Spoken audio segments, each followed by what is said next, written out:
natin, yung po yung nagsisikip ng insulin, yung pong insulin na yun,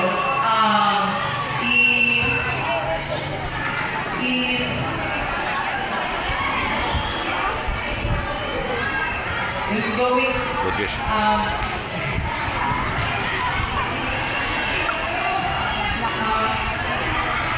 yung insulin po, papunta po sa cell natin, and yung cell natin, kukunin po yung glucose, which is yung sugar po sa blood natin, para magamit po yung sugar into energy. Kaya po kapag kumain tayo, mamaya po, energetic na po tayo.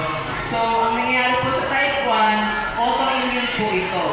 So, may problema po tayo sa pancreas po natin, ay yung sariling palate po natin, ina-attack po yung pancreas. So, ang nangyayari po, hindi po nakakapag-produce ng insulin. So, ang gagawin po, ang treatment is insulin lang po. So, sino po yung nag-insulin dito? Meron po ba? So, Metformin ka ako. So, next one po, which is yung type 2 diabetes. Ito naman po, more on about lifestyle po diabetes natin, mo pag insulin ka. kinakain, and kung ano po yung mga activity po natin. Example, mahilig po tayo sa matatamis. Example, candy, juice, tapos po chocolate, yun. Soft drinks, number 1, favorite ko rin na. Yan, so, dahil sa type ko naman po, ang nangyayari po dahil sa sobrang pagkain po natin matatamis, ang nangyayari po, natin, hindi po siya makaka-catch up kasi sobrang daming sugar po katawan natin. So, tapos hindi pa tayo nag-exercise, wala pa tayong activity, nakahilaga lang, nakaupo.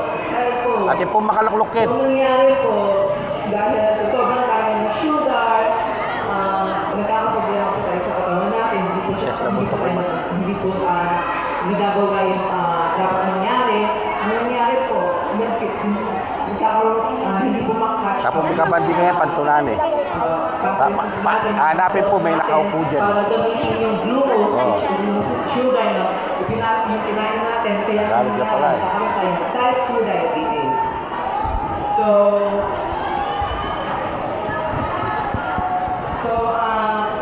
signs and symptoms lang po tayo. So,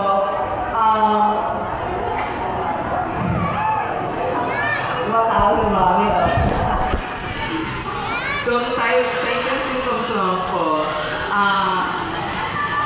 especially po sa mga malalang cases na po, we have, kapag nasusugatan po tayo, example, hindi po agad nag-heal.